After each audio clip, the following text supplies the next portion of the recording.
Starting to get back into the habit. Actually, I never developed a habit for this bi-weekly LinkedIn Live. So I did one probably about 6 weeks ago. Put a pause on the newsletter because I was really sort of rethinking what was a newsletter for, what did I want to say through it, who was I really writing it for. So took a pause on the newsletter, did some thinking about it, and because I certainly didn't want to. Yeah, write something for the sake of writing something.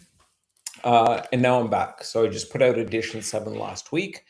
I've already got edition 8 teed up to go next week. Edition 8 is going to be all about the real slop. I have a lot of things to say about what people call AI slop, what I think is actually human slop.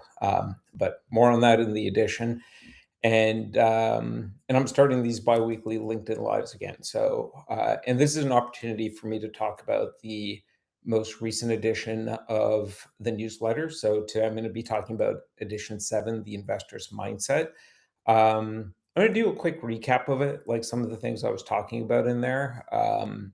And then I'm going to talk about some of the things that I left out of the edition because anyone that knows me, probably would agree with, I could probably write a 10,000 word, edition every week. 'Cause, once I start to open up one door, it opens up a whole, series of other doors. And I've tried to be better about, like, focusing on one thing and then using these LinkedIn Lives to sort of dive into some of the things that, I left out and didn't really get a chance to go into, or some of the things that are really just sort of like raw work in progress for me right now. And just talking through it out loud live allows me to do that. And if you do follow me, you see that's what I basically do on LinkedIn throughout the week. It's just raw, unedited stream of consciousness thinking. People often go, I can almost see and hear the gears turning in your head as you're talking and riffing on whatever's on my mind that day. Anyways, let me get into it. So, and I'm going to be referring to some notes. So if my eyes look distracted, it's because I'm just referring to some notes. Anyways, edition 7 was about the investor's mindset. And this Mm, came out of the previous edition where I was talking about token maxing. And I used the Uber example, which has sort of become the example of 2026, where they spent $400 million on AI tokens in the first 5 months of the year. And I think it was their chief operating officer said, I don't really see the link, which he was saying, I don't see the value.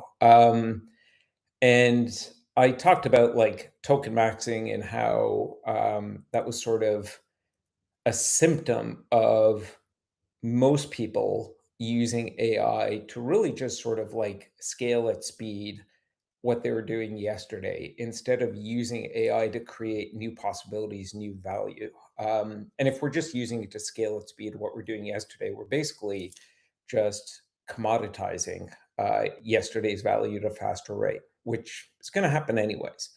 Um, but most aren't really using AI for new possibilities, new value. And I think that's one of the real underlying causes of why most individuals, teams, organizations are vexed by that mythical search for AI ROI, sort of like Bigfoot and the Loch Ness Monster. And in episode or edition 7, I was talking about, again, the investor's mindset.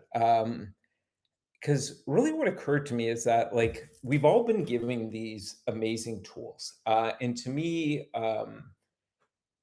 I've called AI as middleware for the human imagination almost since the first time I used ChatGPT. The output wasn't good, but it was immediately obvious to me is I was going to be able to translate more of my ideas into reality, whether it was like an idea I was thinking about that I wanted to express through words, through images, through videos, through an application, whatever it might be. AI is middleware for the human imagination. And the what it makes possible in terms of translating my imagination into reality, that window continues to expand as two things are happening. AI itself, in terms of its capabilities, continues to expand. And two is it continues to consume its own complexity. And what I mean by that is 3 years ago, we all thought, oh, we all have to become prompt engineers. And guess what? AI ate its own complexity. And who really writes prompts now? And then it was vibe coding. And everyone thought, oh, I'm going to have to learn about engineering and things like that. And like engineering concepts and the lingo and stuff like that. And today, you and I've never written a line of code, can speak an application into existence. Now, I'm not saying we don't need the engineer's mindset, more on that edition 8, where I talk about like the real slop. Um, but it's eating its own complexity. Right now, everyone's obsessed with agent loops. And I think we should all take a moment to understand it conceptually. But in terms of like understanding it, of like, do I need to get into the weeds? I think for some of us, yes. For most of us, no, because it's going to eat its own complexity. So AI is middleware for the human imagination. What it is able to translate from your mind, our imagination continues to expand, continues to get easier because it's able to do more and more. It's consuming its own complexity, eating its own complexity, and making it easier for us. So we've got these amazing tools. And now we can do a lot more. And in the newsletter, I really sort of like hammer down on this idea of like can and should. We can do a lot more now. I can vibe code applications. I can, like, in a blink of an eye, spin up a thought leadership piece on a topic that I've got no education, background, grounding in. You could do it. I could do it. Our LinkedIn feeds are filled with it. But I think the real question now is around can versus should. And underneath this all is I talked about this idea of I think we've all got a new job now that we individually don't realize it. And quite frankly, most leaders of teams, of organizations, haven't realized that everybody across their org chart has two new jobs now, um, packaged into one, and we all have it. And it's this investor's mindset, and it's really two parts. It's we all have to move like entrepreneurs to continuously like think about how do we leverage these tools to create new possibilities, new value, like to build new things. It might be automating or streamlining something we did yesterday. It might be reimagining it, or it might be going blank canvas style and creating something entirely net new. Or, or tied to that, I should say, you need to allocate like an investor. And it's about like what should again, it goes back to what can I do? What should I do? And yeah, I should probably like really prototype and experiment more, do it quickly, not spend a bunch of time and attention and tokens on it, but then get really diligent like an investor on what am I going to keep? What am I going to kill? What am I going to feed? Um, and nobody told anyone and said, you have new jobs now. All we've done is basically handed out like these tools. And in some cases, we've handed out tokens. For most of us, like when we get tokens, really what we're getting is our paid ChatGPT or Claude account for 20, $30 a month. Some people are getting like these mega budgets of tokens, which leads to the Uber example of spending $400 million dollars in the first 5 months of the year. And that's relative. Like some people go, well, that's Uber, they have $400 million to spend. But it's all relative. I've seen companies where it's $400 million like Uber, some where it's 40 million or 4 million or 400,000 or 40,000 or even 4,000 relative to the size of your organization and your budget and your financial position. It still hurts when you spend those dollars and you have nothing to show for it.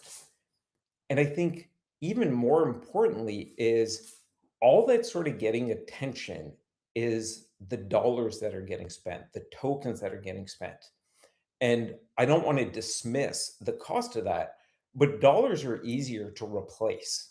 um, than the other things that are getting spent. And in the addition, I talked about what's actually getting spent. The more valuable thing is time, energy, attention, your ideas. I think imagination is infinite, but when you think about imagination through the lens of like how much energy and attention and time do I have, it sort of is, there are caps on it. Like I have an infinite imagination, you have one too.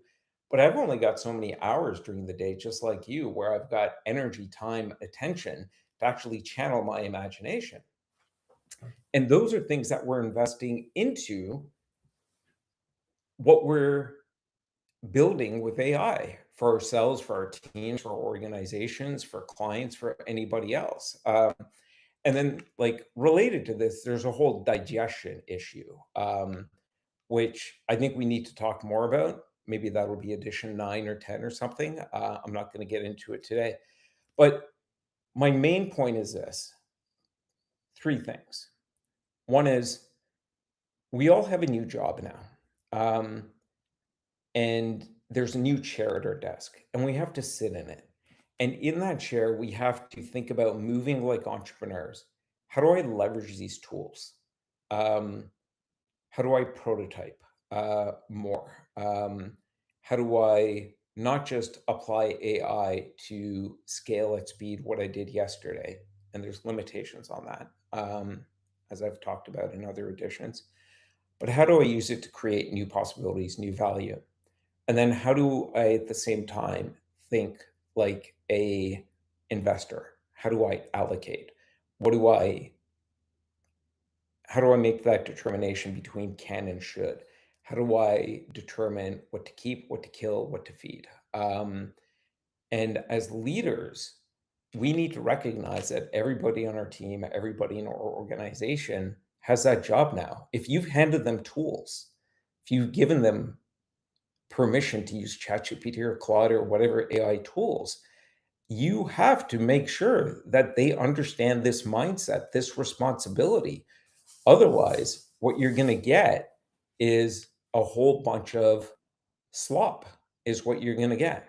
I'm going to get into that more next week. And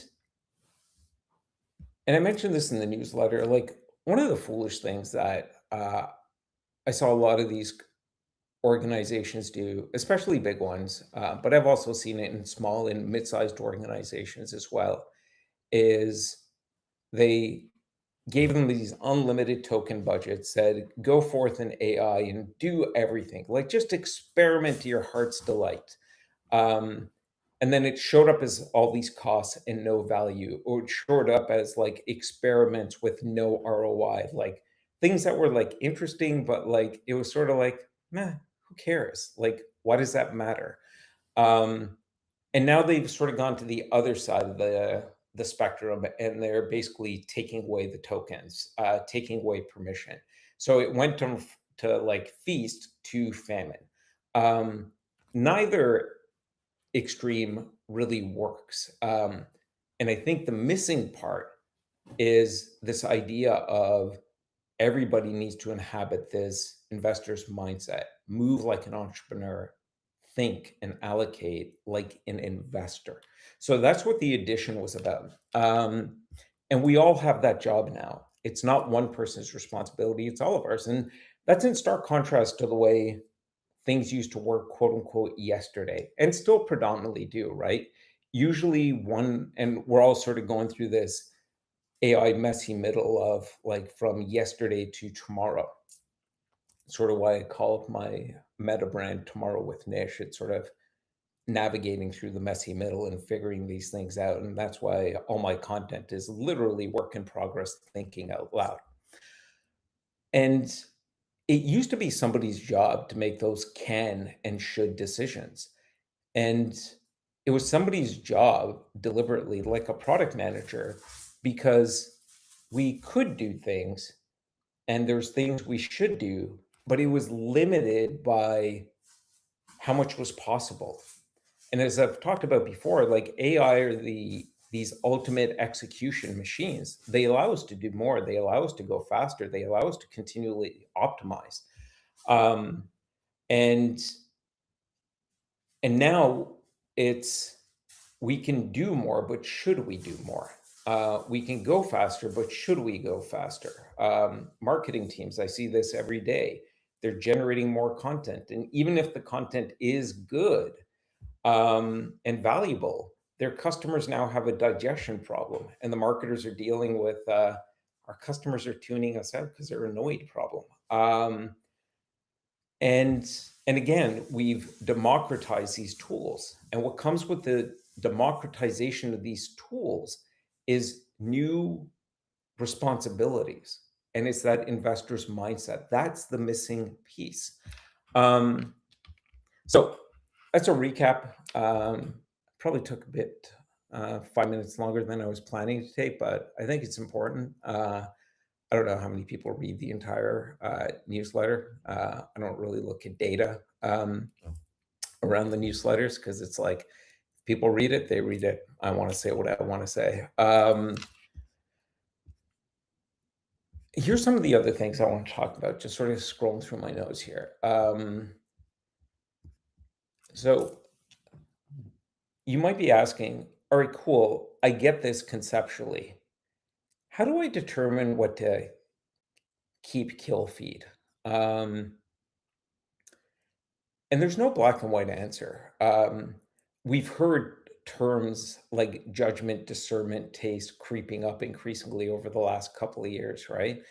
Um, and I think it's a good thing those words have crept up, but I also think it's difficult for most people to go like, okay, like what is judgment? What is discernment? What is taste? Because it's not black and white. There's not necessarily an algorithm for it. It's it's you, it's me. We have to develop our own judgment, our own discernment. This is about making decisions where there isn't a clear black and white answer. Sometimes there is, right? Um, like if I were to vibe code something and go, oh, I've never written a line of code, but I was able to vibe code this app, and it's been accepted by Apple to put on the App Store. You know what? I should probably apply some judgment, common sense really, and go, I didn't even know the questions to ask to go, is this going to be able to like stand up to 10 users, 100, 1,000, 100,000? Um, no. Um, so maybe I shouldn't put it on the App Store. Maybe I should stop at the prototyping stage. And before I decide to whether keep, kill, or feed it, I go and grab one of my engineering nerd friends and sit down and go, here's what I built. Here's how I built it.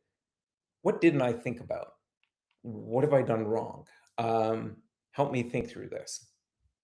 Um, so I think it's like we need to be applying common sense.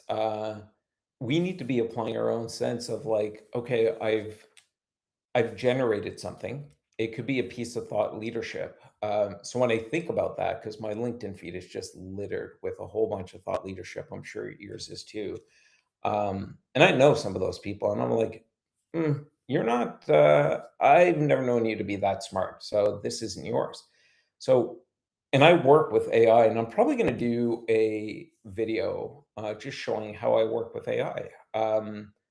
Especially now that LinkedIn has got that little AI slot button and Claude has decided to watermark things based on pressure from the European Union.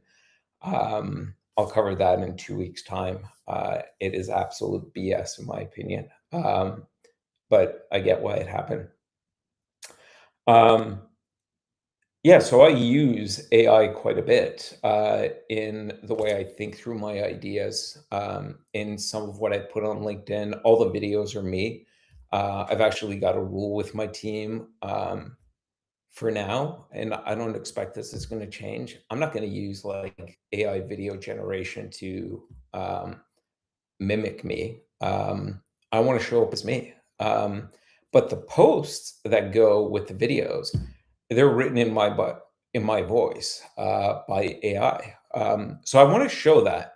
But the point I'm trying to make here is when I'm creating something with AI, like a piece of writing. Actually, a better example is I've been working on this idea called thinking ship. I talked about it, I think, in edition number 4 or 5, can't remember. And I haven't released the white paper yet because I'm still thinking through it. I keep going back to it and continuing to flesh it out. I've gotten feedback from some other people on it that's been really helpful. But I did work with AI on fleshing out the idea, on helping to generate the writing itself. But when I looked at it, I wanted to make sure that it was my thinking. I actually created a mini rubric of, ironically, I created a score system that AI could apply to interrogate our chat transcript, uh, where we're working on thinking ship to score me on how well was my thinking in directing this thing we are creating? How well was I commanding AI to be a thinking partner for me, with me, and not with me is the better way to describe it, and not deferring my thinking, my accountability for that, my agency for my own thinking to it. And one of the tests I also run is like, ask me questions about this. Like, you're the reader. Like, we build a profile of like, who do I want to read this? And what's their profile? Now, inhabit that person. And sometimes we'll have like multiple profiles. Now, ask me questions. And the first question is always easy to answer. The second question gets a little bit tougher. Third question is just like, oh, that's a really tough question. And if it wasn't my own thinking in that, then I should kill it because it's not my thinking. And then I also run other tests like, is what I'm putting out there valuable? Like, it could be my thinking, it could be good content. But again, like, is it worth putting out there? Is it going to create real value? Looking in the context of all the other content I put out, should I keep this or should I go, okay, I worked through some of my thinking. It was valuable to me. It doesn't need to see the light of day. And that's the same thing for like apps or anything else that I might create. We seem to be obsessed in our culture with if I make something, I have to put it out into the world because it's not valuable if it's not on LinkedIn or Instagram or TikTok or something like that. I think we really should start to get more comfortable with like that old adage of the work is the value. The process is the value. That's where we grow. That's where we get the most benefit. The stuff at the end of the line, like putting it out there and getting likes and comments and retweets and reposts and all that jazz, I think that's cherry on top of the cake, maybe. And is that really necessary? Especially in a world where it's so easy to put things out. I also think about like, how much do I want to put out? Like, I put out 4 videos a week. I often do think about, like, as much as I say, "F the algorithms," I'm human, so I am subject to the laws of human nature like everybody else, and sometimes I do wonder, is Gary Vaynerchuk right? Should I post, like, 7 times a day? And if you know me, there's more than enough stuff coming at me throughout the day. I could basically like live stream. And we've thought about like, why don't we just do a niche live stream on Twitch or something like that just throughout the day?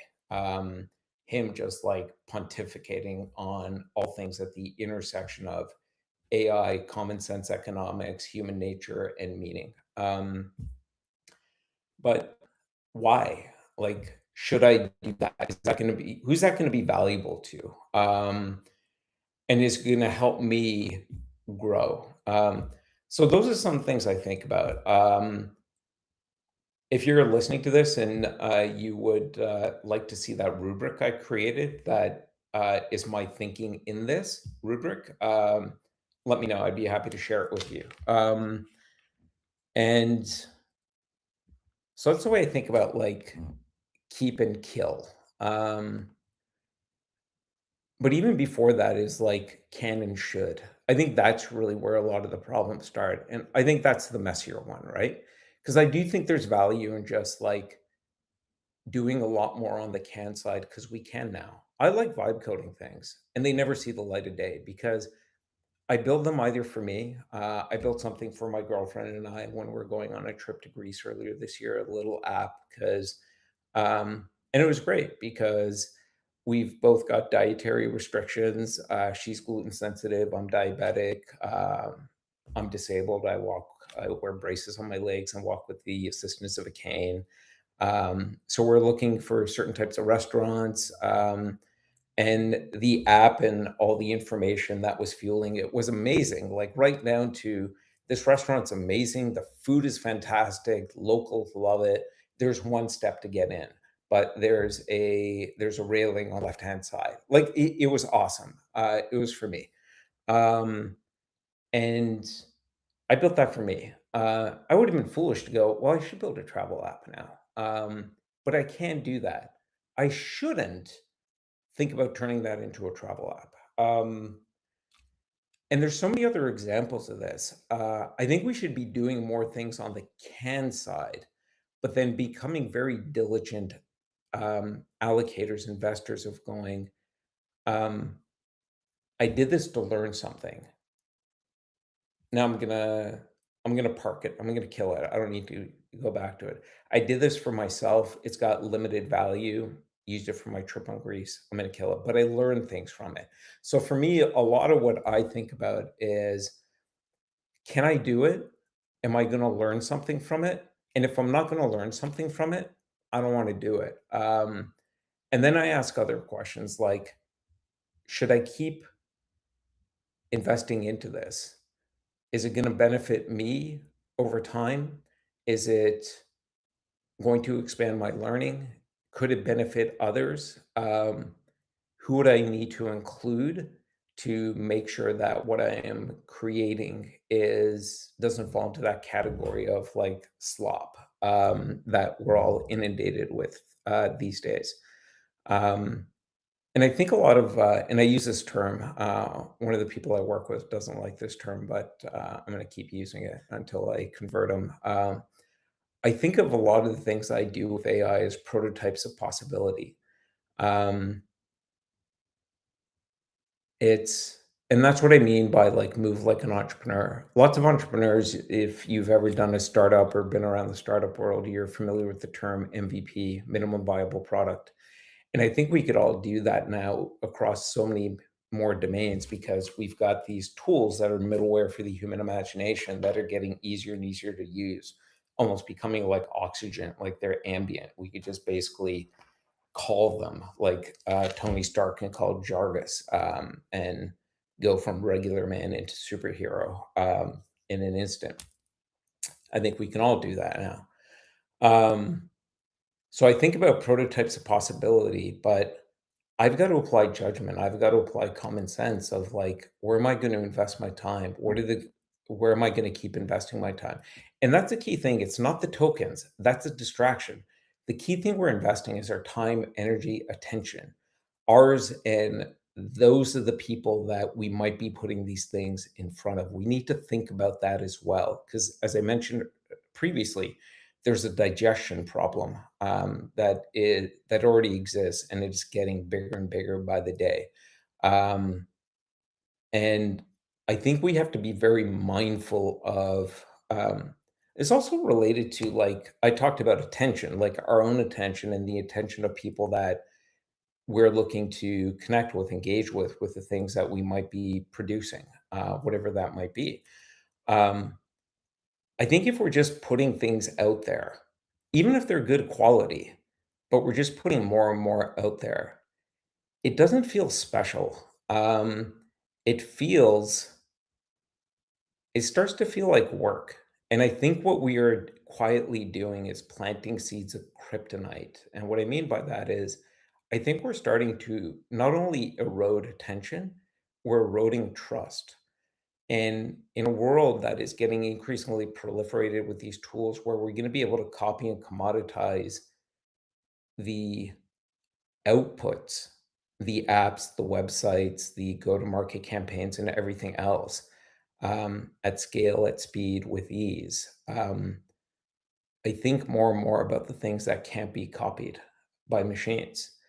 And one of those is trust, it's connection. And that's why, like, I think can versus should matters. I think having a point of view of keep, kill, feed matters.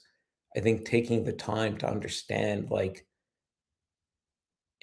what is worth your time, energy, attention, and that of the people that you might be building for matters. Can used to be the hard thing. I could never build an app, never written a line of code. It was hard to write a white paper. At the risk of sounding like the most arrogant Canadian, I'm a pretty good writer.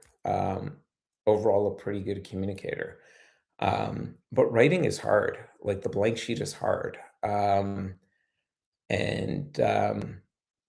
So it's very attractive to think of these tools as like, oh, I've got an easy button now. But I think we have to be very mindful of like what are the second and third order implications and what is the kryptonite we might be planting along the way. And basically turning these tools from like our superpowers, our Jarvis outfit, into kryptonite little by little. And then all of a sudden it just reverberates on us. And I'm sure you know one, maybe many people in your network who've already done this to themselves. I see this day in and day out. The other thing that sort of came up for me that I didn't pull into the newsletter as I was sort of like thinking through this, I almost wonder if, just as a side note, if I should almost like record myself as I'm working in. Claude is currently my tool of choice as I'm working through my ideas for the next newsletter edition in it, so people can see what I'm doing and what I'm allowing Claude to do and not do, and how I'm, you know, sometimes not deferring to it, but allowing it to help me see what I might not be able to see, but still being fully in command of decisions, of steering where we're going, of making sure it is my thinking that is at the core, at the center, my decisions, my judgment. Anyways, experimentation versus play, versus ROI. I think this is key because I think again, and I've already sort of talked about this. I think like it's important to invest some of our time. Again, this is going back to like move like an entrepreneur. Entrepreneurs are very often, especially at the beginning, where they're trying to find, is there something here? It's often referred to as product market fit. Like their first MVP, they'll often nix it, or the term is pivot, which very often is the nice way of saying, yeah, that MVP was garbage. We're throwing that out. Nobody reacted well to it. I'm going to do something else. I think experimentation to me is about, I think experimentation and play are different. I think experimentation is about, I've got some sort of destination, some sort of outcome that I'm trying to achieve. So I've formulated, here's a problem I'm trying to solve for, or here's an outcome that I'm trying to achieve. And experimentation then goes from like this infinite canvas, this wide possibility space to this, because there's clarity of what's the destination.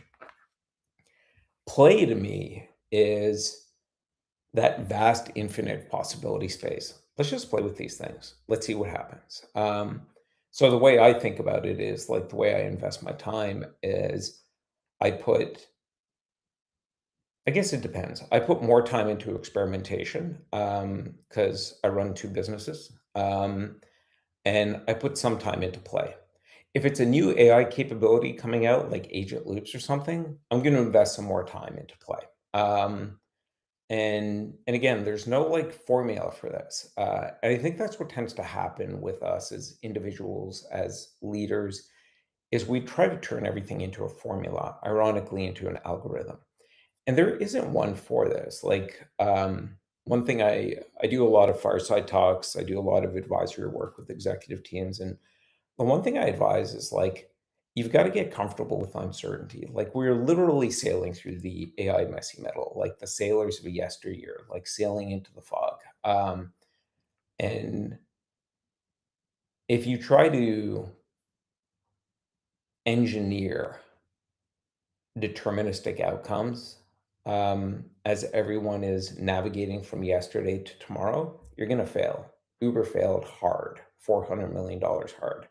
Uh, some of the most sophisticated companies who went to from feast, Amazon, Microsoft, others, to famine and limiting like use of these tools and tokens and things like that, it's just foolish. It's because they didn't marry it with an investor's mindset. It's fine to say, I'm only going to give you $2,000 worth of tokens a month now, not unlimited. There's no more like token leaderboard. It's fine to do that. But if you're not marrying it with like, hey, you got a new job now. You need this investor's mindset. You got to move like an entrepreneur and allocate like an investor. It's still going to fail, whether it's at $2,000 a month or $100,000 a month. And I think underneath all this is like all these things I've talked about in the addition today is why most individuals, most teams, most organizations are failing at ROI. And they're going to continue to do so because we've handed out the tools, we've handed out the capabilities, but we haven't given people the proper mindset. And it's not just the investor's mindset, there's all sorts of different mindsets that we need to invite people to inhabit. If you follow me for any length of time, I even talk about like the improv and imagination mindset. Just the way we're using these tools, like everyone's looking for like, just show me how to do AI, like step by step by step. And I'm like, look at the screen. It's literally a blank canvas. There's not a lot of buttons to click on. And yeah, if you're building like enterprise-wide agentic workflows and with deterministic outcomes and things like that, yeah, you need to get into the nerd weeds of like how do you build agents, or if you have AI generate the code, how do you interrogate it? You need to know that stuff. But for 98% of us, no, it's like you need the mindset of imagination and improv to effectively, and that's got to be married with thing like what I'm talking about today. You need this investor's mindset. The unlock to AI is mindset. It's not technical training. And this is a mistake I keep seeing organizations make because this is actually the simplest technology we've ever given ourselves. And it is an incredible gift that is turning into kryptonite for most because most organizations, most individuals are approaching it as I just need the book. I just need to go to the tutorial, learn the 7 steps, and I will rinse, repeat over and over again.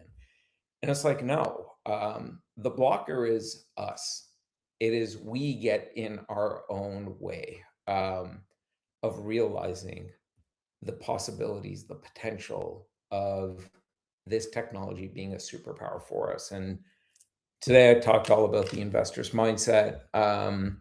Next edition, I'm going to be talking about the real slop. And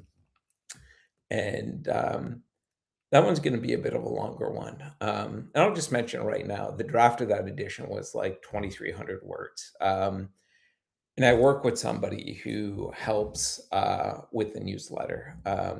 I It's all my thinking, all my ideas. I draft it and everything like that in collaboration with AI. And then there's a journalist who is amazing at helping me to hone my ideas. Because again, I can make every edition 10,000 words. And it's 2,200 words. This one, sometimes it's 800 words, sometimes it's 1,500 words. And I've had some very smart people go, no, you need to make each one 750 words because that's what a newsletter is. And my response was no. Somebody even suggested, why don't you ask AI to like just productize every newsletter into 750 words? so it feels immediately familiar and things like that. That got a pretty pissed off reaction from me, because I wanna show up as me. I want my thinking to come through, and sometimes it's gonna take 2,000 words to do that. I want it to be valuable for you, for the audience, but that's a reflection of, like, can and should. Can I use AI to turn all my thinking into little productized bits? I can. Can I use AI, like, if you've watched my videos on LinkedIn, a lot of them are, like, 8 to 15 minutes. Some of them are 3 minutes, but I've never allowed anyone to say, "No, you need to say it again, but you need to do it in 90 seconds. You need to say it again, and you need to do it in 4 minutes." I think that's wrong. I need to show up as me, and in a world that is getting increasingly homogeneous, it has been for decades. It's not an AI thing. AI is just gonna make us increasingly, like, beige or gray. I think knowing yourself, being yourself, showing up at yourself, that's a superpower. And I do that through, like, how I show up in the world, what I determine I'm going to keep, kill, and feed, and what I'm going to put out into the world and how it's going to show up. And I think I haven't talked about this, but as I'm just sort of riffing, maybe ranting here, that is so critically important is like underneath all of this is, were you in the work? Is that you? Is that your thinking? Is that your perspective? Is that your judgment? Is that your decision making? And if it is, great. If it wasn't, then what are you doing with your time? You're a machine. And guess what? Machines are better at being machines than you are. And with that, I'm going to go and get a drink of water. If you watch this, thank you very much. And if you have any comments, questions, drop them to me. I don't know if they are. I know this live streams on LinkedIn and YouTube. My team's got this set up. I don't really know. Sort of showing my pre-boomer years here, but if you do want to reach out on LinkedIn. I'll send